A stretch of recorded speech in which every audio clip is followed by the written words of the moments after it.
Hi students, good evening. कैसे हैं आप? आशा करते हैं सब अच्छे ही होंगे। आज हम लोग उसी क्रम में चल रहे थे जो हमने 20 क्वेश्चन आपके लिए जो वीडियोज बना रखे थे, तो उन्हीं में से हमारे पास अगले क्वेश्चंस हैं जो यहाँ पे 15 क्वेश्चन मैं आपको प्लेलिस्ट के माध्यम से भेज चुका हूँ। वहाँ पे हमारे 3-4 वीडियो पड़े हुए हैं, आप देख लीजिएगा। और उसी में से आगे हमारे कई क्वेश्चन अभी बचे हुए थे, 4-5 क्वेश्चन हैं जिन्हें आज मैं कंप्लीट करूँगा। और इसमें मोस्ट इंपॉर्टेंट क्वेश्चन हैं जो हमारे बोर्ड एग्जाम में आने वाले हैं, वही सारे क्वेश्चन रखे हुए हैं। इसीलिए आप लोग वीडियो छोड़िएगा नहीं और सीरीज से इसको बढ़िया से देखिएगा, क्योंकि सारे क्वेश्चन ही इसके मोस्ट इंपॉर्टेंट हैं। मैंने क्वेश्चन वैसे भी बना रखे हैं, हमारे पास प्लेलिस्ट में मिनिमम 55 क्वेश्चन हो चुके हैं। और 55 क्वेश्चन में कोई भी ऐसा क्वेश्चन नहीं है जो बेकार हो, सारे क्वेश्चन मोस्ट इंपॉर्टेंट में हैं, तो वो आपको तैयार करने पड़ेंगे। हालांकि हमने हर क्वेश्चन को जो है कहीं ना कहीं चित्र के माध्यम से समझाया हुआ है, तो आपको जो है ध्यान से प्लेलिस्ट देखनी पड़ेगी। कल आज सुबह इससे पहले वाले वीडियो में मैं हीमोफीलिया आपको समझाया था, और हीमोफीलिया के बाद आगे फिर हमने आपको बुद्धि लब्धि भी पढ़ाया हुआ है, आईक्यू लेवल याद करना, आयु की बहुप्रभाविता, बहुजीनी वंशागत के बारे में बताया था। बहुप्रभाविता का मतलब होता है किसी एक जीन पर अनेक लक्षण उत्तरदायी हों, अर्थात कहने का मतलब एक ही जीन एक से अधिक लक्षणों को प्रभावित करे तो उसे बहुप्रभाविता कहते हैं। और जब अनेक लक्षण केवल एक ही जीन द्वारा प्रभावित हों तो उसे बहुजीनी वंशागति कहते हैं। ठीक है, एक ही लक्षण अनेक जीनों द्वारा अनेक लक्षणों को मात्र 2 वैकल्पिक पूरा, कहने मतलब एक लक्षण के लिए अनेक जीन प्रभावित हों। ठीक है, फिर उसके बाद में आज हम लोग क्वेश्चन करने वाले हैं डीएनए, वी डीएनए और जेड डीएनए में अंतर। वी डीएनए क्या होता है, जेड डीएनए क्या होता है, तो इसके बारे में अब हम बात करने वाले हैं। ठीक है, तो आज यही क्वेश्चन हमारा चलेगा। इसमें घूर्णन क्या होता है, ये सारे टोटल देख लीजिएगा क्वेश्चन। देखो, कोशिश करते हैं स्टार्टिंग में ही मैं आपको चित्र के माध्यम से समझाने की चेष्टा कर रहा हूँ। वी डीएनए और जेड डीएनए में डिफरेंस देखिएगा क्या है। हालांकि मेरे पास पीडीएफ भी है, फिर भी मैं आपको देख रहा हूँ एक बार। वी डीएनए और जेड डीएनए में अंतर देखिए। वी डीएनए और जेड डीएनए क्या होता है, इसको थोड़ा एक बार समझ लेते हैं। देखो, वी डीएनए जेड डीएनए,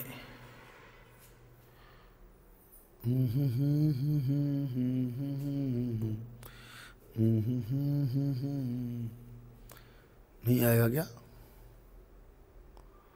मन नहीं बना रहा है भाई, कोई बात नहीं। देखो, ये दाएं हाथ का कुंडलन होता है, वो बाएं हाथ का। बी डीएनए जे डीएनए जो होता है दाएं हाथ और बाएं हाथ का कुंडलन होता है।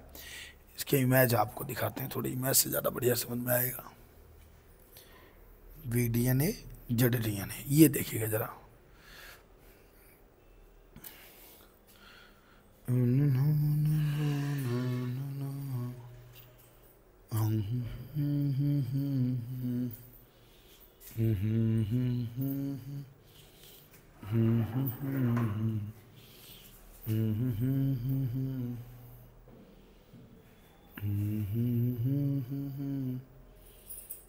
ये रहा। देखो, वी डीएनए और जेड डीएनए में क्या डिफरेंस होता है, आपको मैं इसको चित्र के माध्यम से दिखाने की चेष्टा करूंगा। ये है हमारे बी डीएनए और जेड डीएनए।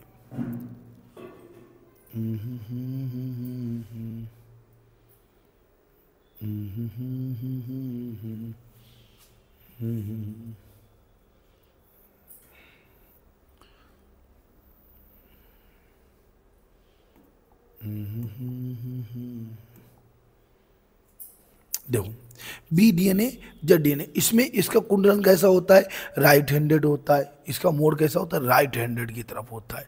और इसका कुंडलन जो होता है जेड डीएनए का लेफ्ट हैंडेड होता है। अगर आप लोग चाहेंगे तो इसका इस टाइप से आप चित्र भी बना सकते हैं। ठीक है, तो इसको दक्षिणा वामावर्त, ये दायावर्त यानी दक्षिणावर्त होता है, ये वामावर्त इसका कुंडलन हुआ करता है। यही हमारे बी डीएनए और जेड डीएनए कहलाते हैं। इसके अंतर्गत क्या होता है जरा देखिएगा। इसके अंतर्गत होता है, इसमें एक पूर्ण चक्र में 10 न्यूक्लियोटाइड क्षारक युग्म होते हैं। जो बी डीएनए है उसके एक चक्र में 10 न्यूक्लियोटाइड क्षारक युग्म होते हैं, जबकि जेड में क्या होते हैं, 12 होते हैं। पहली बात रट लो इसको, बी डीएनए जेड डीएनए, एक में 10 होते हैं, एक में 12। जेड जो होता है वो 12 होते हैं और बी डीएनए में 10 होते हैं। ठीक है, वी का हेलिक्स का व्यास 20 एंगस्ट्रॉम होता है, लेकिन इसका केवल 18 एंगस्ट्रॉम होता है। यह भी खास बात है कि उसमें 10 क्षारक युग्म, यही BDNA हम लोग बड़ा करते हैं। 10 क्षारक युग्म होते हैं जिसमें 34 एंगस्ट्राम एक हेलिक्स का व्यास होता है। प्रत्येक क्षारक युग्म का 3.4 एंगस्ट्राम होता है और 20 एंगस्ट्राम इसके बीच की व्यास होता है। ठीक है, तो यही यहाँ पे है। तो इसमें 20 एंगस्ट्राम होता है, इसका व्यास 18 एंगस्ट्राम होता है। इसका दक्षिणावर्त BDNA कितना होता है, दक्षिणावर्त होता है और इसका वामावर्त होता है। ये DNA का घूर्णन वामावर्त होता है और इसका दक्षिणावर्त होता है। ठीक है, दूसरी बात क्या होती है इसमें, अब जब 10 हैं तो आप हिसाब लगा लो 3.4 एंगस्ट्राम इनके बीच की दूरी होगी और इसका आप हिसाब लगा लीजिएगा कितने, 12 हैं मेरे पास और 34 एंगस्ट्राम हैं, कितना होगा 12, 12 3 36, नहीं सॉरी कम पड़ेगा, कितना बनेगा इसका अलग होगा मान, ऐसे निकाल लीजिएगा। इसे 3.7 एंगस्ट्राम बनेगा। कितना बनेगा 3.7 एंगस्ट्राम इसमें हेलिक्स का व्यास होता है और बीच की दूरी होती है और ये कुंडलन व्यवस्थित और सीधा होता है, लेकिन एक कुंडलन टेढ़ा मेढ़ा होता है। बताइए याद हुआ कि नहीं।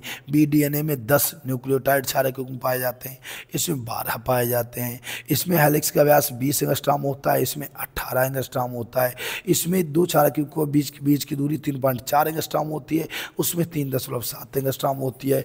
अगली बात क्या होती है कि इसका दक्षिणावर्त गुणन होता है, इसका वामावर्त गुणन होता है। ये हमारा BDNA और ZDNA हो गया। यही मैंने आपको अभी चित्र के माध्यम से समझाया हुआ था। चित्र के माध्यम में जो BDNA होता है, BDNA वो वामावर्त चलता है और ZDNA जो होता है दक्षिणावर्त चलता है। ये देखिए जरा, मिल गया कि नहीं।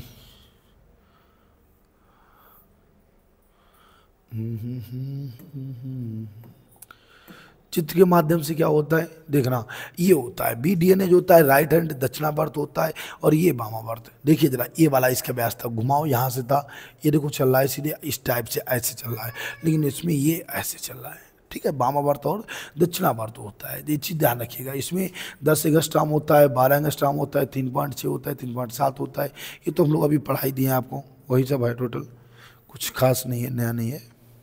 आगे देखो, उसके बाद में क्या है, अगला क्वेश्चन हमारा क्या कह रहा है। अगला क्वेश्चन हमारा कह रहा है पॉलीमरेज, DNA पॉलीमरेज क्या होता है। अच्छा सुनिए जरा, आप PCR पॉलीमरेज चेन रिएक्शन पढ़े हुए हैं। PCR जानते क्या होता है, पॉलीमरेज चेन रिएक्शन। हालांकि साल अगर क्वेश्चन मिला तो मैं आपको पढ़ाऊंगा और नहीं मिला तो उसका क्वेश्चन आपको जो है मैं इसके माध्यम से भी समझा दूंगा। एक प्रश्न आता है पॉलीमरेज चेन रिएक्शन, पॉलीमरेज श्रृंखला अवक्रिया, DNA श्रृंखला अवक्रिया क्या होती है, PCR क्या होती है। तो PCR मैं समझाता हूँ क्या होता है। PCR का मतलब होता है कि पहले एक इच्छा अनुसार वांछित DNA खंड को अलग किया जाता है। अगर वो प्रभावी है तब तो उससे क्या किया जाता है, लाखों DNA खंड नए बना लिए जाते हैं, फोटोकॉपी कर लिए जाते, प्रतिलिपियाँ बना ली जाती हैं। और वो प्रभावी नहीं है तो फिर उसको हटा दिया जाता है। तो इसी को हम PCR कहा करते हैं। और PCR में DNA पॉलीमरेज जो होता है एंजाइम की भूमिका निभाता है। और एंजाइम तो आप जानते ही हैं, उच्च अणुभार वाले जटिल कार्बनिक यौगिक होते हैं जिनका निर्माण क्या होता है, जो सभी क्या करते हैं, जैव अणु का कार्य करते हैं, क्योंकि एक क्रियादर की तीव्रता को बढ़ाते हैं। तो PCR को बढ़ाने के लिए, उत्प्रेरित करने के लिए DNA पॉलीमरेज का उपयोग किया जाता है। तो अब देखो इसको समझाते हैं हम। DNA टेम्पलेट पर असंख्य DNA प्रतिलिपियां बनाने में DNA पॉलीमरेज एंजाइम उपयोग किया जाता है। मैंने वही तो बताया, क्या लिखेंगे, DNA पॉलीमरेज का उपयोग DNA PCR polymerase chain reaction में असंख्य DNA प्रतिलिपियां बनाने में किया जाता है। ये प्रतियां संश्लेषित DNA कहलाते हैं। एक DNA से लाखों DNA बने तो वो संश्लेषित निर्माण होता है, संश्लेषित DNA कहलाती हैं। और यह अवक्रिया ही पॉलीमरेज श्रृंखला अवक्रिया कहलाती। इसी अवक्रिया को आप क्या बोला करते हैं, पॉलीमरेज चेन रिएक्शन, पॉलीमरेज श्रृंखला अवक्रिया कहते हैं। ठीक है, बताइए समझ में आ गया कैसे कि एक DNA खंड से लाखों DNA खंड बनाने में पॉलीमरेज एंजाइम का PCR का उपयोग किया जाता है और DNA पॉलीमरेज का उपयोग किया जाता है। यह एक एंजाइम होता है जो श्रृंखला अवक्रिया को तीव्र करता है और लाखों DNA प्रतिक्रिया बनाने की क्रिया ही क्या कहलाती है, पॉलीमरेज चेन रिएक्शन श्रृंखला अवक्रिया कहलाती है। इसके 3 कार्य होते हैं। पहली बात क्या होती है, 5 डेज 3 डेज बहुलकीकरण होता है। 5 डेज से 3 डेज बहुलकीकरण, यह प्रतिलिपिकरण प्रतिकृतिकरण के लिए तथा बढ़ते DNA स्ट्रैंड के 3 बॉन्ड OH समूह में न्यूक्लियोटाइड जोड़ने और रिक्त स्थानों को भरने के लिए प्रयोग किया जाता है। 5 डेज 3 डेज बहुलकीकरण का उपयोग होता है जब DNA श्रृंखला बन रही होती है तो DNA खंडों को स्थानों को रिक्त स्थानों को भरने के लिए इसका उपयोग किया जाता है। दूसरी बात जो होता है जस्ट अपोजिट 3 डेज 5 डेज, ये क्या था, 5 डेज 3 डेज, जिसका काम था रिक्त न्यूक्लियोटाइड को जोड़ना और रिक्त स्थानों को पूर्ति करना। ये 2 ही काम इसके थे। ठीक है, उसके बाद ये ध्यान रखिएगा, ठीक है। कोई पूछे 5 डेज 3 डेज बहुलकी गांठ क्या होता है, 5 डेज 3 डेज बहुलकी गांठ, तो इसमें क्या किया जाता है कि इसका उपयोग जो होता है डीएनए स्टैंड के 3 बॉन्ड OH समूह में न्यूक्लियोटाइड को जोड़ना और रिक्त स्थानों की पूर्ति करना होता है। अब 3 डेज 5 डेज एक्सोन्यूक्लियस जो होता है, एक्सोन्यूक्लियस इसका काम होता है प्रूफ रीडिंग। ये क्या करता है, ये पहले उसको पढ़ता है, जिससे डीएनए खंड 5 डेज 3 डेज ने लगा दिए, ये उन डीएनए खंड को पहले पढ़ेगा, क्या वो सही हैं, अगर वो सही हैं तो लगा रहने देगा, और अगर गलत है तो उनको वहाँ से हटा देगा। इसका ये काम होता है। 3 डेज 5 डेज एक्सोन्यूक्लियस, एक्सो माने एक्स्ट्रा, एग्जिट कर दिया, ठीक है। तो ये प्रूफ रीडिंग के लिए आवश्यक होता है। डीएनए पॉलीमरेज प्रतिकृति के दौरान गलत तरीके से जो भी न्यूक्लियोटाइड जोड़े जाते हैं उनको ये हटा देता है। फिर 5 डेज 3 डेज एक्सोन्यूक्लियस होता है, एक 3 डेज 5 डेज, फिर 5 डेज 3 डेज होता है। ये क्या करता है, ये जब डीएनए बनता है तो उसके साथ साथ कुछ आरएनए प्राइमर लग जाते हैं, तो आरएनए प्राइमर को हटाएगा और उनकी मरम्मत करने के लिए भी इसका उपयोग किया जाता है। कितने होते हैं मेरे पास, 3 होते हैं।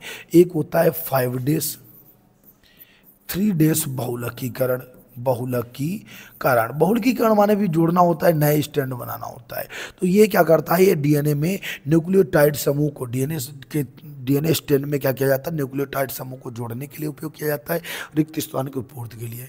फिर दूसरा नंबर होता है 3 डेज 5 डेज एक्सोन्यूक्लियस जो होता है, तो इसका काम क्या किया जाता है, प्रूफ रीडिंग का उपयोग किया जाता है। ये जोड़े गए न्यूक्लियोटाइड में जो डीएनए खंड होते हैं उनको पढ़ने के काम आता है, जो गलत तरीके से जुड़ जाते हैं न्यूक्लियोटाइड उनको हटाने का काम करता है। फिर 5 डेज 3 डेज एक्सोन्यूक्लियस जो होता है, एक बहुलकीकरण, फिर 2 एक्सोन्यूक्लियस जो होते हैं, ठीक है। या आरएनए प्राइमरों को हटाने और मरम्मत करने के लिए उपयोग किया जाता है। बताइए मुझे याद हुआ कि नहीं, डीएनए पॉलीमरेज 3 प्रकार से कार्य करता है। नंबर 1 5 डेज 3 डेज बहुलकीकरण, इसका उपयोग डीएनए खंडों में या डीएनए स्टैंड पर न्यूक्लियोटाइड को जोड़ने में किया जाता है या रिक्त स्थानों को भरने में किया जाता है। फिर 3 डेज 5 डेज एक्सोन्यूक्लियस जो होता है, इसका काम प्रूफ रीडिंग के रूप में किया जाता है, अर्थात जो गलत तरीके से न्यूक्लियोटाइड जुड़ जाते हैं उनको हटाने का काम करता है। तीसरा नंबर मेरे पास आता है 3 days 5 days, 5 days 3 days exonuclease जो होता है, इसका काम आरएनए प्राइमर को हटाने के लिए और उनकी मरम्मत करने के लिए किया जाता है। तो ये होता है हमारा डीएनए पॉलीमरेज, जो 99% इस बार पेपर में आने वाला है, डीएनए पॉलीमरेज पर टिप्पणी, ठीक है। तो इसको रट लीजिएगा, बहुत सरल कोशिश तो हमने किया हुआ है। हालांकि इसका चित्र आपको नहीं मिल पाएगा, अगर हम आपको चित्र के माध्यम से भी दिखाएं तो मुश्किल पड़ेगा थोड़ा, हमें नहीं लग रहा इसका चित्र मिल जाएगा आपको। डीएनए पॉलीमरेज, ठीक है, डीएनए जो चित्र के माध्यम से सुलभ हो सकता है वो तो हम आपको वैसे भी दिखाते हैं। पॉलीमरेज, डीएनए पॉलीमरेज, तो ये कुल मिला के ये होता है डीएनए खंड को जोड़ने के लिए। हाँ ये रहा, मिल गया भैया, मिल गया। अरे आप बहुत लकी हैं, you are so lucky.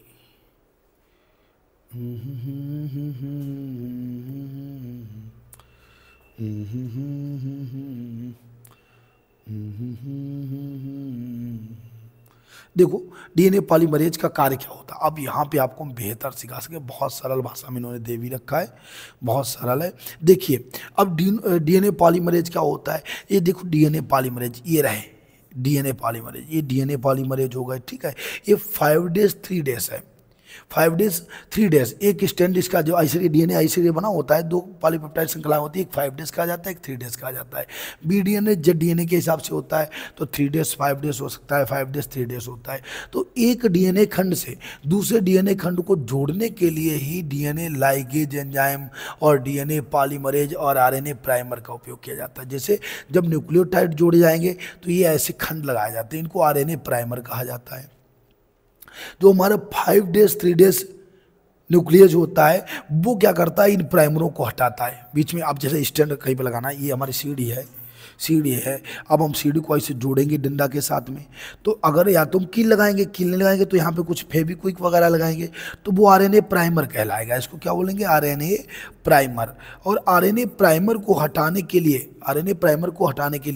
5 days 3 days exonuclease का उपयोग किया जाता है, ठीक है, ये ध्यान रखिएगा। तो ये डीएनए देखो, ध्यान देना, ये लाइगेज होते हैं, ये डीएनए लाइगेज होते हैं और ये डीएनए पॉलीमरेज होते हैं, ठीक है। लाइगेज कौन से वाले होते हैं, ये लीकेज, लाइगेज को आप लीकेज से समझिए। जो जैसे 2 पॉलीपेप्टाइड श्रृंखलाएं जोड़ी गई, 2 नाइट्रोजन क्षारक जोड़े गए, उनके बीच में जो रिक्त स्थान है गया उसको डीएनए लाइगेज भरता है। डीएनए पॉलीमरेज क्या करता है कि एक डीएनए उठा के लाए, एक डीएनए खंड उठाया, दूसरा डीएनए खंड उठाया, उसको जोड़ दिया, तो जोड़ने पर एक बड़ा सा बॉन्ड लगाना पड़ेगा, अटैचमेंट जोड़ना पड़ेगा, तो उसको डीएनए पॉलीमरेज करता है। ठीक है, तो डीएनए पॉलीमरेज क्या करता है, न्यूक्लियोटाइड को जोड़ता है। मैंने यही अभी आपको बताया हुआ था, देखो देख सकते हैं आप, लैगिंग स्टैंड है, डीएनए स्टैंड हो गया, ये डीएनए पॉलीमरेज हो गया, डीएनए लाइगेज इनके छोटे छोटे खंडों को जोड़ता है, डीएनए प्राइमरी हो गया, सब ये सब स्टैंड को जोड़ा करते हैं। ठीक है, तो यही इन्होंने बताया हुआ था।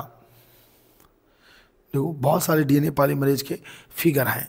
तो अब देखिएगा, लाइगेज भी समझ लिया आपने, यहीं पे होता है लाइगेज, और आधे प्राइमरी भी यहीं होते हैं। ये रहे, जब आप इनको आपस में जोड़ते हैं तो डीएनए पॉलीमरेज का उपयोग किया जाता है। ठीक है, डीएनए पॉलीमरेज देखो, बेस एडेनिन थाइमिन ये होते हैं, ये सारे। जैसे बेस क्या हो गया, बेस जोड़े, ये नाइट्रोजन बेस लगे हुए हैं, एडेनिन से ग्वानिन, थाइमिन से साइटोसिन जुड़े रहते हैं, इनका आधार होता है। अब ये एक डीएनए यहाँ से कटा हुआ है, अब यहाँ पे जैसे आप डीएनए दूसरा स्टैंड लगाएंगे, जैसे आप यहाँ पे दूसरा डीएनए स्टैंड लगाएंगे, जैसे एक डीएनए हो गया, यहाँ तक एक डीएनए हो गया, अब हम यहाँ से दूसरा जोड़ रहे हैं। जब हम दूसरा जोड़ रहे हैं तो इसको जोड़ने के लिए इस बॉन्ड पर डीएनए पॉलीमरेज का उपयोग किया जाता है। ये रहे देखो, डीएनए पॉलीमरेज दूसरे से डीएनए को जोड़ने के लिए उपयोग किए जाते हैं, और इनका उपयोग क्या होता है कि ये न्यूक्लियोटाइड को जोड़ा करते हैं, न्यूक्लियोटाइड को परस्पर बांधे रखते हैं, परस्पर जोड़े रखते हैं, इन्हीं को डीएनए पॉलीमरेज कहते हैं। अब देखिए इनकी परिभाषा समझिएगा, देखो यही लेवल है टोटल। डीएनए टेम्पलेट क्या लिखा, डीएनए टेम्पलेट पर असंख्य डीएनए प्रतिलिपियां बनाने के लिए डीएनए पॉलीमरेज एंजाइम का उपयोग किया जाता है।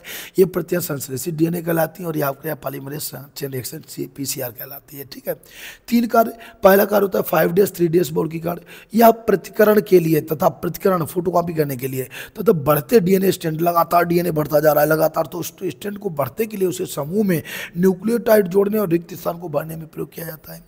फिर 3 डेज 5 डेज एक्सोन्यूक्लियस जो होता है, ये प्रूफ रीडिंग करता है, और जो गलत तरीके से न्यूक्लियोटाइड जुड़ता जाएगा उसको हटाता जाएगा।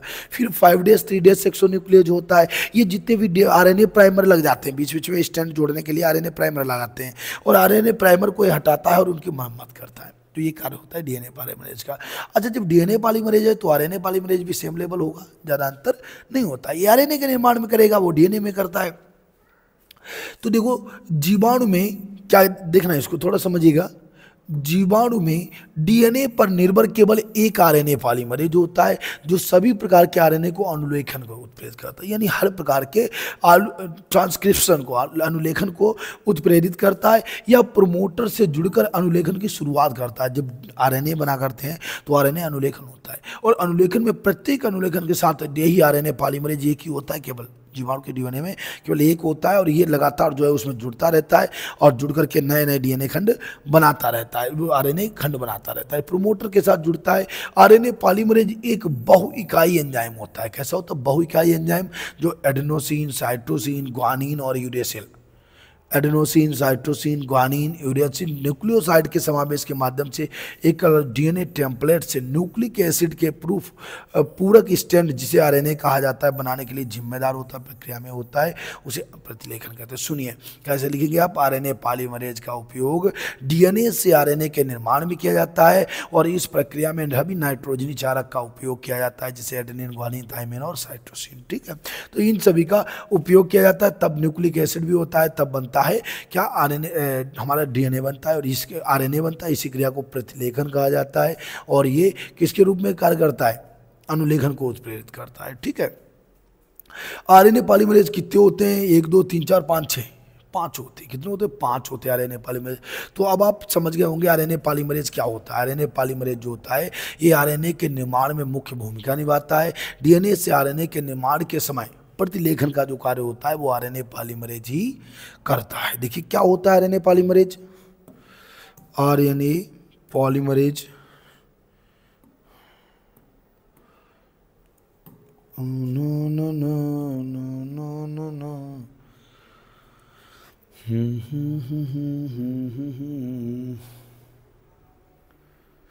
तेरी न दीवाना बना दिया, तेरी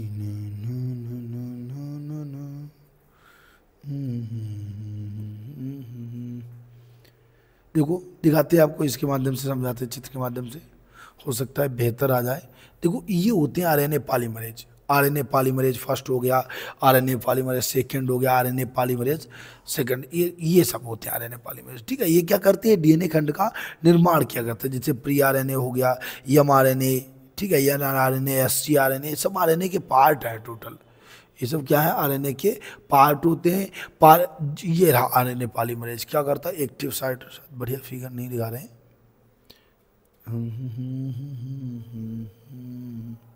ये देखो ये साफ दिखेगा आपको। तो देखो सबसे पहली बात होती है कि डीएनए को पढ़ने के लिए, डीएनए से जब आरएनए का निर्माण होता है तो अनुलेखन प्रक्रिया में मुख्य भूमिका आरएनए पॉलीमरेज की होती है, क्योंकि यही अनुलेखन करता है। और फिर उसके बाद में सभी नाइट्रोजन क्षारक डीएनए कौन कौन से होते हैं, एडेनोसिन, ग्वानिन, थाइमिन, साइटोसिन, सभी को जोड़ने के बाद अनुलेखन का कार्य आरएनए पॉलीमरेज करता है और इसी के द्वारा आरएनए का निर्माण होता है। डीएनए से आरएनए निर्माण में मुख्य भूमिका आरएनए पॉलीमरेज निभाता है। ठीक है, तो जैसे ये मेरे पास डीएनए था, ये क्या था, ये मेरे पास था डीएनए, और ये डीएनए था मेरे पास, ये कोडिंग डीएनए स्ट्रैंड, इसके चारों ओर ये क्या लगा है, ये आरएनए पॉलीमरेज एंजाइम है। ये किसी भी एक हिस्सा को डीएनए के काट लेता है और आरएनए पॉलीमरेज एंजाइम बनना जो होता है इसको कवर करता है। फिर एक्टिव साइड यहाँ पर कार्य चल रहा है, कार्य चलने के बाद देखो 5 डेज 3 डेज था, 5 डेज 3 डेज डीएनए था, उसको पलटा मारा, किस में बदल दिया, 3 डेज 5 डेज में, ये यहाँ से पलट दिया, 3 डेज 5 डेज में बना दिया। ये टेम्पलेट डीएनए स्टैंड हो गया और यही ट्रांसक्रिप्शन बबल होता है। इसको क्या बोला जाता है, ट्रांसक्रिप्शन बबल बोला जाता है। और इस स्थान पर 3 डेज 5 डेज होता है, न्यू आरएनए स्टैंड बन जाता है, यहीं पर आरएनए का निर्माण होता है। इसीलिए कहा जाता है कि हमेशा आरएनए का निर्माण किससे होता है, डीएनए से होता है। और इसमें आरएनए पॉलीमरेज जो होता है मुख्य भूमिका निभाया करता है, इसमें निभाता है, मुख्य भूमिका आरएनए पॉलीमरेज की होती है। तो ये रहे आरएनए पॉलीमरेज, और भी हैं इसके बहुत सारे फिगर हैं।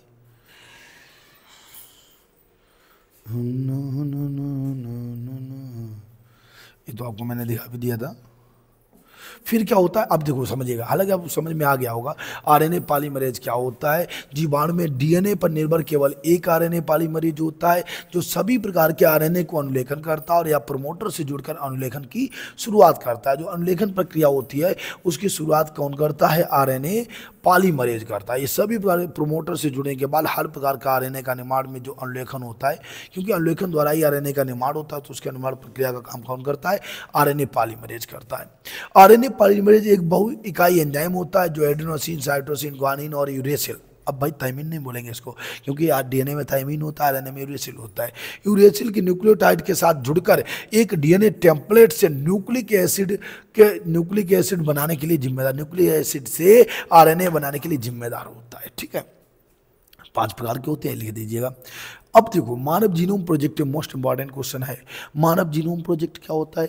मानव जीनोम प्रोजेक्ट के द्वारा पता चला कि 3 × 10⁹ लाख जो थी, 3 लाख से ज़्यादा, 3 × 10⁹ जीन्स मानव के अंदर स्थित होते हैं। और मानव जीनोम प्रोजेक्ट का मुख्य कार्य था पहले जीन्स का पता लगाना, जो हानिकारक जीन्स होते हैं उनको अलग कर दिया जाए, गर्भावस्था में जीन्स को अलग कर दिया जाए, और अच्छे जीन्स होते हैं उसे समाहित करके बढ़िया अच्छा जो है शिशु, इच्छा अनुसार शिशु को जन्म दिया जाए। ये सब क्या कहलाता है, ये सारा मानव जीनोम प्रोजेक्ट के अंतर्गत आया था। इसकी खोज कब की गई थी, अमेरिका के द्वारा इसकी खोज की गई थी। और इसकी सहायता से जीनोम में उपस्थित सभी जीनों की पहचान की जाती है। अब आप बताइए, मानव जीनोम प्रोजेक्ट का काम क्या हुआ कि अमेरिका के द्वारा इसकी खोज की गई और इसकी सहायता से सब जीनों पर स्थित, जीनों का मतलब गुणसूत्र होता है, तो गुणसूत्र पर स्थित जितने भी जीन्स होते हैं सभी की पहचान की जाती है। मानव जीनोम में 3 × 10⁹ क्षारक युग्म होते हैं। प्रति क्षारक युग्म पहचानने के लिए $3 अमेरिकी, अर्थात इसमें कुल खर्च $9 मिलियन का आता है। कोई छोटी मोटी प्रोसेस नहीं होती है। हमने बताया कि मानव जीनोम में कितना, मानव के गुणसूत्र में, मानव टोटल गुणसूत्र कितने होते हैं, 46 होते हैं, और 46 गुणसूत्र के अंदर मिनिमम 3 × 10⁹ डीएनए खंड होते हैं, वो जीनोम होते हैं, जीन्स होते हैं। ठीक है, और प्रत्येक की पहचान के लिए $3 अमेरिकी लगते हैं, कुल खर्च इसका $9 मिलियन आता है। तो ये मानव जीनोम प्रोजेक्ट कहलाता है। अमेरिका द्वारा 1990 ईस्वी में इसकी खोज की गई थी।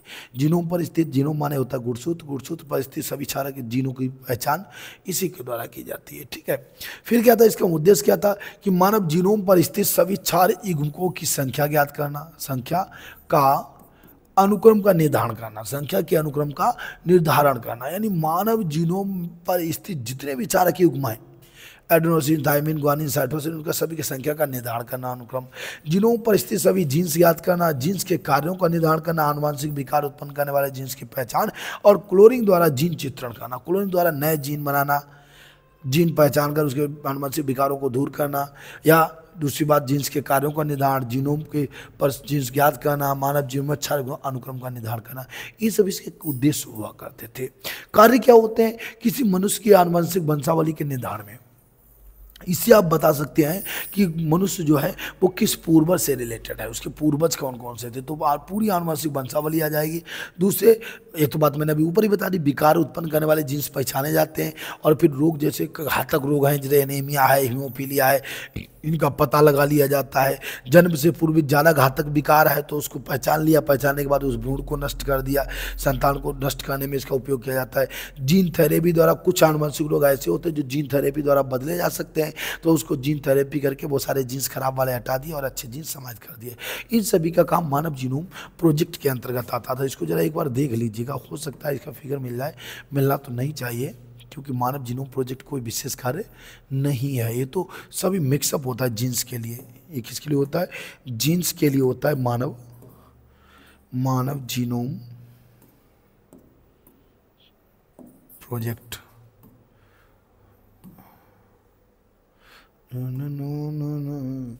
तो इसमें कुल मिला के क्या था, ये अमेरिका के द्वारा, इसकी शुरुआत किसके द्वारा की गई थी?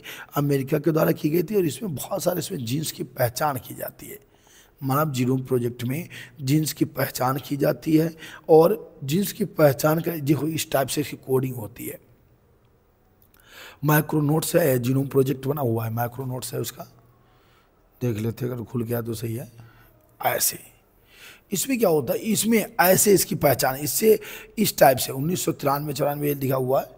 ये डीएनए खंड है, ये डीएनए खंड है, एक डीएनए श्रृंखला। इसमें जब प्रोजेक्ट जो चलता है 1990 अमेरिका द्वारा इसकी शुरुआत की गई थी, और तब इसको सर्च किया गया था जैसे एक डीएनए की ऐसी श्रृंखला होती है, पॉलीमरेज चेन रिएक्शन नहीं होती है, ठीक वैसे इस टाइप की इसकी श्रृंखला होती है।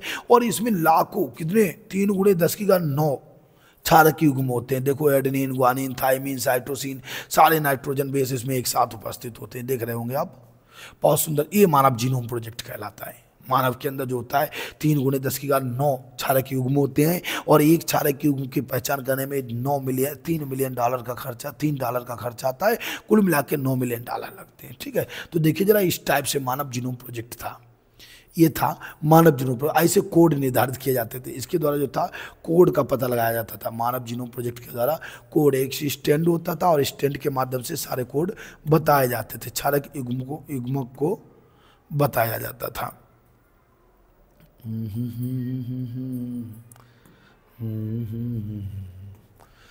तो मानव जीनोम प्रोजेक्ट आप समझ गए होंगे। कैसे लिखेंगे कि इसका उपयोग, इसकी सहायता से जो विकार उत्पन्न करने वाले जीन्स होते हैं उनकी पहचान की जाती थी, और पहचान कर उन जीन्स को अलग किया जाता था। दूसरी बात, अगर अत्यधिक घातक बीमारी वाले जीन्स होते हैं तो ऐसी अवस्था को में गर्भ में ही भ्रूण को जो है नष्ट कर दिया जाता था।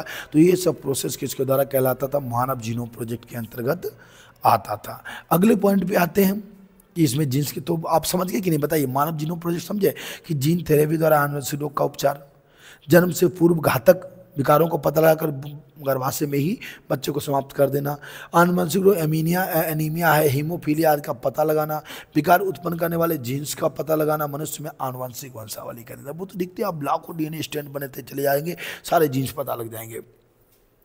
दूसरी बात, ये आप समझ गए होंगे 1990 अमेरिका में किया गया था इसका कोर्स। एक जीनोम पर लाखों जीन्स स्थित, तो सभी जीन्स की पहचान की जाती है, और इसमें 3 × 10⁹ क्षारक युग्म पाए जाते हैं मानव जीनोम में।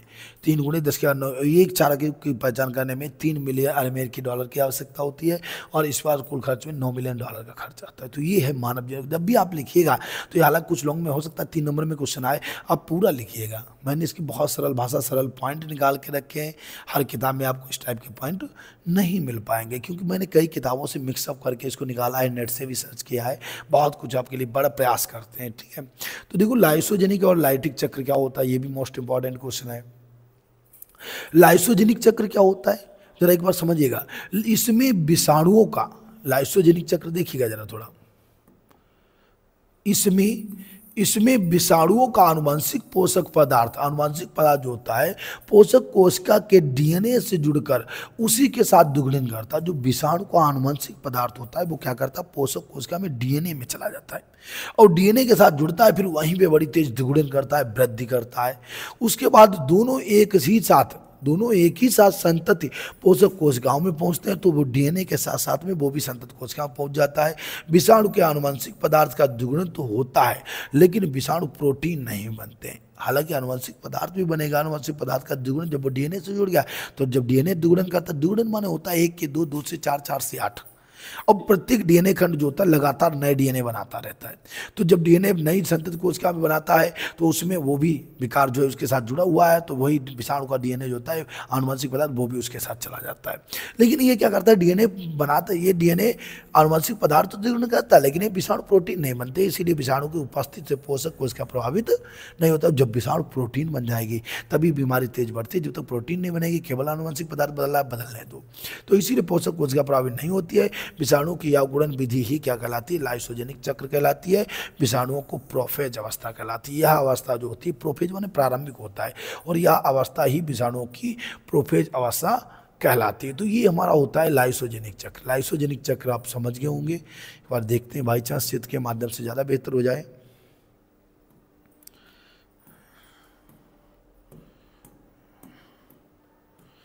लाइसोजेनिक साइकिल देखते हैं।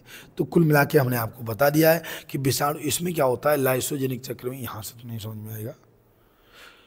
लाइसोजेनिक चक्र में क्या होता है, ये रहे जैसे लाइसोजेनिक चक्र, देखिए लाइसोजेनिक चक्र में कि सबसे पहले, हालांकि इसके बहुत भी चित्र अच्छे अच्छे फिगर भी हैं, अभी हम आपको दिखाएंगे।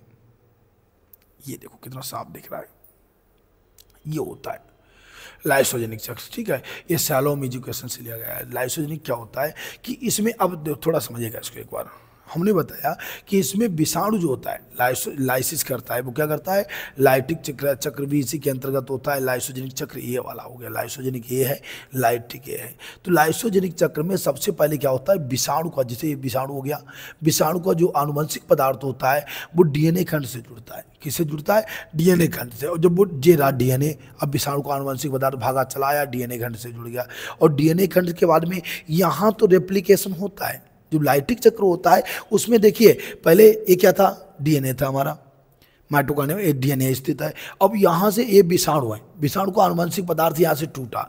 जब लाइटिक चक्र होगा तो वो आनुवंशिक पदार्थ आएगा, डीएनए से जुड़ेगा, और डीएनए से जुड़ते ही बहुत सारे डीएनए खंड बना देगा, बहुत सारे विषाणु बना देगा। प्रोटीन खोल बनाया तो पूरा विषाणु बन गया। अगर पूरा विषाणु बन गया तो इसको लाइसिस प्रोसेस कहते हैं, और ये लाइसोजेनिक चक्र कहलाता है। ये लाइटिक चक्र कहलाता है। लाइटिक चक्र ज़्यादा घातक होता है क्योंकि इसमें नए विषाणु बहुत तेजी से बनते हैं, इसीलिए इसमें फिर पोषक कोशिका को भी ये खा लेते, पूरे डीएनए खंड तोड़ के रख देते हैं, ठीक है।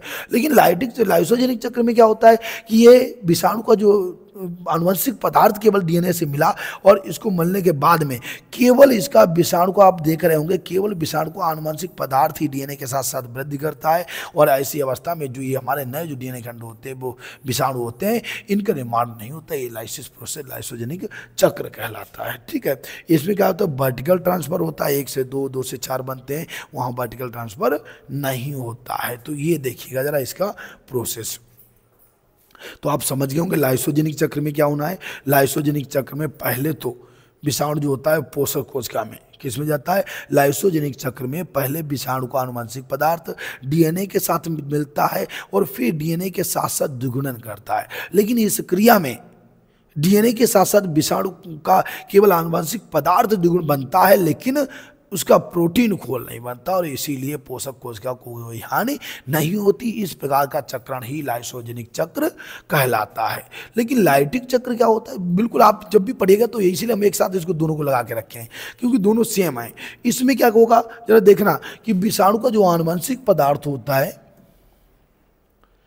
विषाणु का जो आनुवंशिक पदार्थ होता है वो कोशक कोशिका में जाएगा पोषक में, और उसके बाद में पोषक की जैव संश्लेषण यंत्रावली का उपयोग करके अपने आनुवंशिक पदार्थ और प्रोटीन का भी संश्लेषण करता है। कैसे लिखेंगे कि इसमें विषाणु का आनुवंशिक पदार्थ पोषक कोशिका के डीएनए के साथ जुड़कर स्वयं ही अपने आनुवंशिक पदार्थ और प्रोटीन खोल, कैप्सिड खोल का भी निर्माण कर लेता है, और इसीलिए पोषक कोशिका को या तोड़कर अंत में क्या करता है, पोषक कोशिका को तोड़ता है और तोड़कर मुक्त हो जाता है। यह चक्र आधे घंटे में पूर्ण हो जाता है, इसीलिए इसे लाइटिक चक्र कहा जाता है। इसमें उपविभोगी विषाणु में होता है, या किसमें होता है, या उपविभोगी यानी वायलेंट फेज विषाणु में होता है। वो प्रोफेज अवस्था कहलाती है, ये उपविभोगी विषाणु अवस्था कहलाती है। ठीक है, तो बताइए अब समझ में आ गया अंतर कितना होता है। लाइटिक चक्र, लाइसोजेनिक चक्र सेम होता है। लाइसोजेनिक चक्र में केवल आनुवंशिक पदार्थ वृद्धिकरण करता है, प्रोटीन खोल नहीं बनता है, और लाइटिक चक्र में प्रोटीन खोल भी बनता है। बनता कब है, विषाणु का आनुवंशिक पदार्थ डीएनए के साथ जुड़ता है और फिर उसी पोषक कोशिका में डीएनए की वृद्धि के साथ साथ स्वयं भी वृद्धि करता है। लेकिन लाइसोजेनिक चक्र में केवल आनुवंशिक पदार्थ वृद्धि करता है, कैप्सिड प्रोटीन खोल नहीं बनता है, और इसीलिए इसे लाइटिक चक्र, लाइसोजेनिक चक्र कहते हैं। और यह किसमें होता है, विषाणु में होता है, उसकी प्रोफेज अवस्था कहलाती है। लेकिन लाइटिक चक्र में क्या होता है कि इसमें आनुवंशिक पदार्थ के साथ साथ, बिल्कुल सेम परिभाषा लिख देना, आनुवंशिक पदार्थ के साथ साथ प्रोटीन खोल भी बनता है, और प्रोटीन खोल बनने के कारण यह पोषक कोशिका को बहुत हानि पहुंचाता है और अंत में उसको तोड़ देता है और स्वयं बाहर हो जाता है। इस प्रोसेस में केवल आधा घंटा लगता है, इसको लाइटिक चक्र कहा जाता है। ठीक है, तो मैंने कोशिश तो ये की हुई है कि आपको बेहतर समझा सके। अब आप इसको एक बार पढ़ जरूर लीजिएगा। इसके बाद हमारा नेक्स्ट क्वेश्चन आएगा स्टैनले मिलर का प्रयोग। स्टैनले ये कहाँ के थे, ये शिकागो विश्वविद्यालय के थे। स्टैनले जो थे ये शिकागो विश्वविद्यालय के वैज्ञानिक, दो वैज्ञानिक थे। स्टैनले मिलर जो प्रयोग दिया था वो सरल है, तो इसमें शिकागो विश्वविद्यालय के दो वैज्ञानिक हैरोल्ड यूरो थे और एक स्टैनले मिलर थे। स्टैनले मिलर इन्होंने 1935 में अपनी निजी ही प्रयोगशाला में, हैरोल्ड यूरो और स्टैनले मिलर, इन लोगों ने 1935 ईस्वी में अपनी निजी प्रयोगशाला में ही क्या किया कि आदि वातावरण को उत्पन्न किया। इन्होंने अपनी प्रयोगशाला में आदि वातावरण उत्पन्न किया और कहा कि देखें अगर मानव का जो निर्माण हुआ है तो इसमें बहुत सारे क्या होते हैं, न्यूक्लिक अम्ल होते हैं और जो न्यूक्लियोटाइड होते हैं, ये सब चीज़ें जो ग्लाइसिन होता है, एनालिन होता है। ठीक है, तो इन सभी का निर्माण जो होता है उन्होंने स्वयं अपनी प्रयोगशाला में इनका निर्माण किया। और कैसे किया जरा देखना जरा कि शिकागो विश्वविद्यालय के वैज्ञानिक हैरोल्ड यूरो और स्टैनले मिलर ने 1935 ईस्वी में जीवन की उत्पत्ति के बारे में प्रयोग किए। उन्होंने आदि पृथ्वी पर पाए जाने वाले वातावरण को प्रयोगशाला में उत्पन्न किया और पृथ्वी पर जीवन की उत्पत्ति प्रयोगशाला में जांच की। कैसे जांच की कि अगर ये आनुवंशिक पदार्थ बनेंगे तो मानव जरूर बनेगा।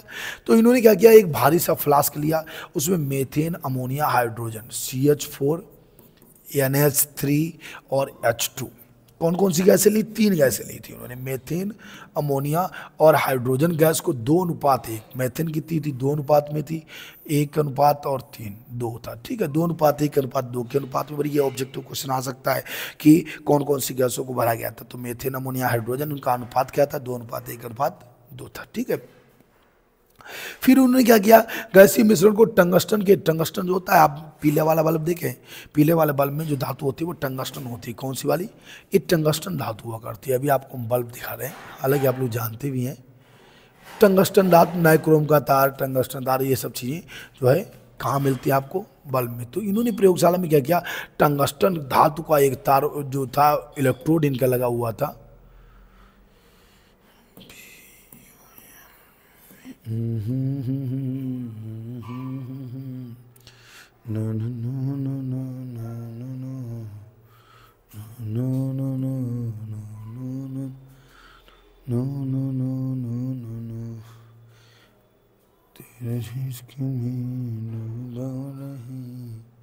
देखो ये अब बात करते हैं इसकी।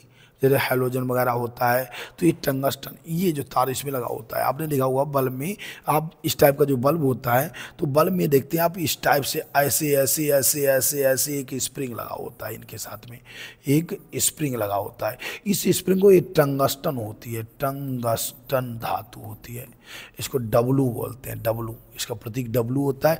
टंगस्टन धातु होती है, बहुत अधिक टेम्परेचर को 3100 डिग्री सेल्सियस ताप को भी बर्दाश्त कर लेती है। ठीक है, तो अब ध्यान दीजिएगा, तो इन्होंने क्या किया, इनकी भी प्रयोगशाला में एक टंगस्टन का जो है उपकरण लगा था, टंगस्टन धातु का इलेक्ट्रोड लगा था, और उसी पर इन्होंने इस सबको गर्म किया। फिर क्या किया, पहले फ्लास्क में जो था ये गैसें भरी और टंगस्टन पर इन्हें गर्म किया। दूसरे फ्लास्क में इन्होंने जल उबाला और उसकी जलवाष्प बनाई, जिसे मुड़ी हुई कांच की नली द्वारा बड़े से फ्लास्क में भेजा, जहां मिश्रण को कंडेंसर द्वारा फिर ठंडा किया। पहले गर्म किया मिश्रण को और फिर भाप भी वहां पे पहुंचाई। इन्होंने बताया पृथ्वी जो थी पहले आग का गोला थी, फिर धीरे धीरे पानी बरसता रहा तो भाप बनती रही, तो इन्होंने भाप बनाई वहाँ पे, और भाप बनाने के बाद में फिर उन्होंने उसे यू आकार के कंडेंसर द्वारा ठंडा किया और यू आकार की एक नली में इन्होंने एकत्र कर लिया, जो गंदे लाल रंग का द्रव था। जब इन्होंने इसका जब परीक्षण किया तो परीक्षण में ग्लाइसिन था, एनालिन, ये दोनों क्या है, ये सब हमारे क्या है, ये न्यूक्लिक अम्ल है हमारे, DNA RNA जो होते हैं, DNA RNA, और उसके बाद में क्या उसको बोला करते हैं, अरे नहीं आ रहा, अमीनो अम्ल है। ये सब क्या होते हैं, अमीनो अम्ल होते हैं। ग्लाइसिन है, एनालिन है, अमीनो अम्ल है, अमीनो अम्ल है। अच्छा, अमीनो अम्ल क्या होता है जरा देखना। अमीनो अम्ल जो हमने बताया कि हमारा आनुवंशिक पदार्थ जो तो प्रोटीन जो होती है वो 20 अमीनो अम्ल से बनती है। 10 का निर्माण हमारे बॉडी में होता है, 10 से बाहर से प्राप्त करते, तो प्रोटीन बन गई, तो प्रोटीन से तो बहुत सारी चीज़ें बनेंगी, एंजाइम, हार्मोन सब प्रोटीन से बनते हैं, ठीक है। तो ग्लाइसिन, एनालिन और अमीनो अम्ल और अनेक कार्बनिक यौगिक जो थे उससे प्राप्त हुए। तो इनका इस टाइप का इनका स्ट्रक्चर था। जरा एक बार देखिएगा इसको ध्यान से, ऐसा था इनका। इनके पास में क्या था देखना, ये यू आकार की नली लगी हुई थी, यू आकार की नली थी, ये यहाँ पे कंडेंसर लगा था, ये कूलिंग कर रहा था, ठंडा कर रहा था। ये इनका इलेक्ट्रोड लगा हुआ था टंगस्टन का, और ये दूसरा फ्लास्क था जहाँ पर इन्होंने पानी गर्म किया, वहाँ से भाप बनाई और भाप को यहाँ ले गए। फिर इलेक्ट्रोड पर कौन कौन सी गैसें थी, मेथेन, अमोनिया, हाइड्रोजन था, ठीक है। तो इन गैसों को जो था फिर इन्होंने यहाँ पे इन्होंने गर्म किया। गर्म करने पर एक लाल भूरे रंग का गंधला द्रव प्राप्त हुआ, जिसको उन्होंने कंडेंसर द्वारा ठंडा किया और यू आकार की नली में इकट्ठा कर लिया। ये इकट्ठा है, ठीक है। इसमें क्या था, एनालिन था, ग्लाइसिन था और अनेक कार्बनिक यौगिक थे। आप कार्बनिक यौगिक में कई लगा सकते हैं यहाँ पे, जैसे हमारे पॉलीपेप्टाइड भी बोल देना, जो भी बोल सकते हो, ठीक है। ये सब चीज़ें भी इसमें पाई गई। इनका चित्र ऐसे बना लीजिएगा, चित्र जरूर ध्यान से ध्यान रखना इसका चित्र को। अभी हम देख रहे हैं, इसको और भी कोशिश करेंगे, साथ और भी चित्र होंगे इसके, चित्र के माध्यम से आपको समझा देंगे। तो बताइए मुझे भाई, तो ये थे इनके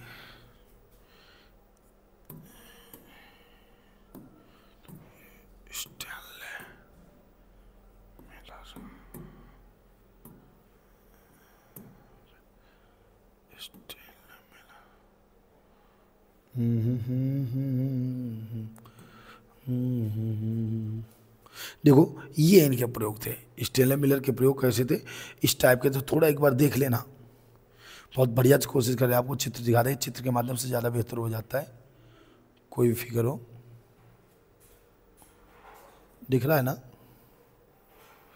देखो ऐसा चित्र आप बनाइएगा। यू आकार की घाटी, जरा देखिएगा, ये निर्वात पंप, यहाँ पे इनके पास क्या था, ये उबलता हुआ, यहाँ पे इन्होंने एक दूसरा फ्लास्क था, यहाँ पे पानी उबाला, पानी उबालने के भाप ऊपर ले गए यहाँ पे, और ये टंगस्टन धातु का इलेक्ट्रोड लगा हुआ था, चिंगारी उत्पन्न करता है यहाँ पे इलेक्ट्रोड, ये आग उत्पन्न की इसने। 10,000 वोल्ट तक इन्होंने गर्म किया था। मेथेन, अमोनिया, हाइड्रोजन अनुपात 2:1:2 था।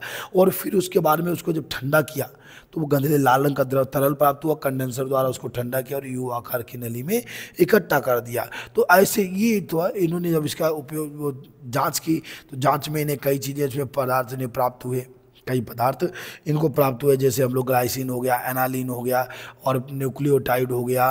तो ये सब चीज़ें इन्हें इसमें प्राप्त हुई। ये रहा इनका चित्र, देखो दिख रहा होगा, बहुत बढ़िया चित्र आपको मिल गया है। अब भी नहीं समझे, फिर आप कब समझेंगे भाई, समझिएगा, उसको ध्यान से देखिएगा। देखो ये रहा, ये टंगस्टन लगा हुआ है, यहाँ पर कौन कौन सी गैसें थी, जल था, जल कहाँ से आया, ये देखो दूसरे फ्लास्क में इन्होंने भाप बनाई थी। ऐसे आप बना भी देना, ऐसे फ्लास्क एक बनाना, यहाँ पे नमूना प्राप्त करने की टोटी लगा दी और ये यू आकार की एक नली लगा देना, यहाँ से भाप गई, टंगस्टन था, यहाँ पे H2O, CH4, ammonia, methane, ammonia, hydrogen, ठीक है। ये सब गैसें इसमें भरी, 2:1:2, CH4 NH3H2, ठीक है।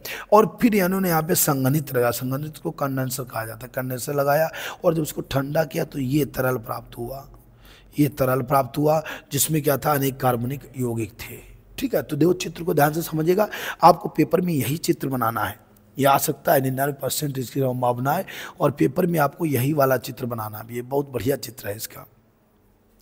तो ये था इनका स्टेनले मिलर का प्रयोग। ठीक है, तो फिर हम आगे बढ़ते हैं। कंप्लीट हो गया होगा, नहीं तो बना लीजिएगा चित्र एक बार। ठीक है, फिर क्या था उसके आगे हम लोग बात करते हैं। देखिए जरा,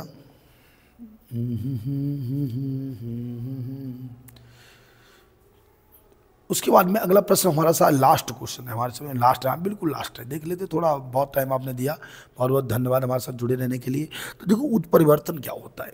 उत्परिवर्तन माने होता है म्यूटेशन, स्वतः ही किसी भी जीव का बदलाव हो जाना। पूरे परिवार में जो था लगातार काले लोग उत्पन्न हो रहे थे और अचानक एक गोरा बच्चा उत्पन्न हो गया। ये प्रोसेस म्यूटेशन, उत्परिवर्तन कहलाता है। ठीक है, अच्छा इसमें क्या होता है कि उत्परिवर्तन की खोज ह्यूगो डी व्रीज ने की थी, ये मेन पॉइंट है। उत्परिवर्तन म्यूटेशन की खोज किसने की थी? ह्यूगो डी व्रीज ने की थी 1901 ईस्वी में। सन की कोई जरूरी नहीं है। पादपों अथवा जीवों के जीन्स में होने वाले स्वतः परिवर्तन को ही उत्परिवर्तन कहते हैं। कैसे लिखेंगे? पादपों अथवा जीवों के जीन्स में होने वाला स्वतः परिवर्तन ही उत्परिवर्तन कहलाता है। और या तो पर्यावरणीय कारकों के लिए के द्वारा उत्तरदायी हो सकता है, जैसे ultraviolet UV rays. UV rays माने होता है पराबैंगनी किरणें। पराबैंगनी किरणों के संपर्क में आने पर या कोशिका विभाजन के दौरान कोई गलती हो जाए तब उत्परिवर्तन उत्पन्न हो जाता है। हो सकता है पर्यावरणीय कारण, पराबैंगनी किरणें हो सकती है, या हो सकता है जब डीएनए, हमने बताया एक डीएनए से लाखों डीएनए खंड बनते हैं, पीसीआर पॉलीमरेज चेन रिएक्शन में। तो ऐसी अवस्था में अगर कोई गड़बड़ी हो गई तो गलती से भी इसमें उत्परिवर्तन आ जाता है। जिसे हमने बताया कि हर बच्चे का जन्म जो होता है माँ के भ्रूण में होता है, माँ के गर्भाशय में होता है। माँ के गर्भाशय में सेम सुरक्षित बच्चा होता है, और बिल्कुल जब जन्म होता है तो एकदम आदमी का बच्चा बिल्कुल वैसे ही दिखाई देता है। कभी कभी लेकिन क्या होता है कि वही पता चलता है उस बच्चे के इतना हेड ही नहीं है, कभी पता चलता है उस बच्चे के ना हाथ है ना पैर है, ऐसे मांस का लोदा रखा है। तो ऐसी अवस्था में कहीं ना कहीं जब गलती हो जाती है, कोशिकाओं में जो कोशिका पर बदलाव होता है, जो डीएनए खंड नए बनते हैं, तो उनमें गलती हो जाने पर ऐसी अवस्थाएं उत्पन्न हो जाती हैं। कभी पता चलता है होठ इतना कटा हुआ है, वही आप सिंड्रोम पढ़ेगा, Turner syndrome, Down syndrome, Klinefelter syndrome, इससे पहले हमारे वीडियो में पढ़े हुए हैं, आप देख सकते हैं। तो ये सब परिवर्तन जो होता है इसी को उत्परिवर्तन कहते हैं। इसके कारण क्या होते हैं? अचानक गुणसूत्र की संख्या में परिवर्तन। बताइए, क्लीनफेल्टर सिंड्रोम, हमने कहा था फिल्टर साफ करना है, अर्थात एक लेबर और चाहिए। 46 होते हैं हमारे अंदर, एक और आगे कितने? 47। क्लीनफेल्टर सिंड्रोम जो होता है पुरुषों में होता है, और इससे पीड़ित व्यक्ति जो होता है उसमें स्त्रियों के समान ये स्तन विकसित हो जाएंगे, और जो है उसकी आवाज़ पतली हो जाएगी स्त्रियों के समान, चाल, उसकी चाल ढाल सब स्त्रियों के समान हो जाती है। और उसके बाद में क्या होता है, उसे मूछ, आदमी में मूछ होती है उसमें मूंछ नहीं होगी, और चेस्ट पर बाल नहीं होंगे जो आदमी में होते हैं। यानी बहुत सारी ऐसी घटनाएं हो जाती हैं बिल्कुल आदमी के साथ, जिसे किन्नर कहते हैं। और उसके जो जनांग होते हैं वो अल्प विकसित हो जाते हैं। ठीक है, उसके बाद में उसी में हमने टर्नर सिंड्रोम पढ़ाया था। टर्नर सिंड्रोम में गुणसूत्र टर्न बैक, वापस आना, 46 से एक कम हो गया, टर्न हो गया, तो 45 गुणसूत्र होते हैं। गुणसूत्र की मोनोगोसोमी, एक्स गुणसूत्र की मोनोसोमी, वो एक्स गुणसूत्र की ट्राइसोमी कारण होता है। टर्नर सिंड्रोम स्त्रियों में होता है। इसमें क्या होता है कि स्त्रियों की आवाज़ मोटी आदमी के समान हो जाएगी, स्त्रियों में मूछें निकल आएंगी, स्तन अविकसित हो जाएंगे, बहुत नॉर्मल जैसे पुरुषों में होते हैं स्तन अविकसित हो जाएंगे, और उसके जनांग जो होते हैं वो भी अल्प विकसित हो जाएंगे। तो ये सब होता है टर्नर सिंड्रोम, क्लिप है। फिर हमने डाउन सिंड्रोम बताया, 21वें गुणसूत्र की ट्राइसोमी के कारण डाउन सिंड्रोम होता है। चेहरा मंगोलों के समान हो जाएगा, बहुत ही आवाज़ मोटी हो जाएगी, जीभ मोटी हो जाएगी। और फिर पटाऊ सिंड्रोम भी ऐसे होता है, जहाँ पे पटाऊ सिंड्रोम में क्या होता है, ये 13वें गुणसूत्र की मोनोट्राइसोमी के कारण होता है। इसमें ये तालू कट जाएगा, कभी होंठ फट जाएंगे, कभी उसकी आंखें अविकसित होंगी, ना जीभ बहुत मोटी हो गई, ऐसे लोग जल्दी 3-4 साल में बच्चे मर जाते हैं। तो ये सब पटाऊ सिंड्रोम होते हैं, टर्नर सिंड्रोम, ये सब क्या होते हैं, ये सभी उत्परिवर्तन का कारण होते हैं। और जैसे गुणसूत्र की संख्या में परिवर्तन होना, गुणसूत्र पर स्थित जीन्स की स्थिति में परिवर्तन, जीन्स बदल गया। ठीक है, अनेक रसायनों और पराबैंगनी किरणों में कृत्रिम उत्परिवर्तन होता है। जैसे हमने बताया हुआ है कि जापान के जो हिरोशिमा होते हैं, हिरोशिमा और नागासाकी, यहाँ पर परमाणु बम फेंके गए थे। अमेरिका द्वारा यहाँ पर 1945 में परमाणु बम डाले गए थे। परमाणु बम 10 दिन के अंतराल पे 2 परमाणु बम डाले गए थे।